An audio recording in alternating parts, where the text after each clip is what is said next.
From IsReal News, these are the midday headlines for Tuesday, March 24th. Missile fire from Iran is again targeting central Israel, with impact sites reported in several locations. At least one of the missiles carried a dispersal warhead. In Bnei Brak, a child was moderately wounded and an 80-year-old woman was lightly hurt. Additional impact sites were reported in Petah Tikva and Givat Shmuel. The attacks come as fighting continues on multiple fronts.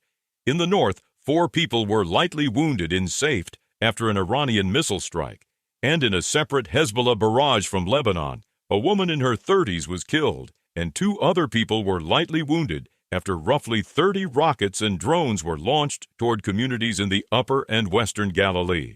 The Israeli military says it has struck what it calls Iran's most important explosives production plant in Isfahan. According to the army, the facility had previously been hit in Operation Rising Lion and had recently been undergoing restoration. The military says more than 120 munitions were used in a broader wave of strikes on dozens of regime targets. The army also says it has killed the cell responsible for the Iranian missile launch that hit Arad on Saturday. That strike, it says, was carried out in western Iran. President Donald Trump says Iran is desperate for a deal and says the United States is talking with what he calls the right people. Trump says Jared Kushner and Steve Witkoff are working on the talks with Marco Rubio and J.D. Vance and claims the Iranians have agreed they will never have a nuclear weapon. Trump also says Iran gave the United States what he calls a valuable gift related not to the nuclear issue, but to tanker movement in the Strait of Hormuz.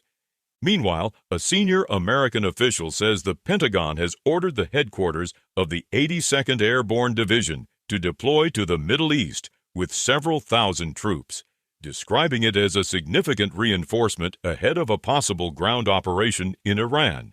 There are also new reports about possible terms in diplomacy. According to Reuters, 3 Iranian sources say Tehran is insisting on 3 principles in any negotiation: guarantees there will be no future attacks on Iran, compensation for damage and losses, and formal Iranian control over the Strait of Hormuz. The same sources say Iran is still firmly refusing to discuss its ballistic missile program. A separate report says advisors to President Trump are pushing a 15-point framework that would begin with a month-long ceasefire while talks continue on a broader agreement.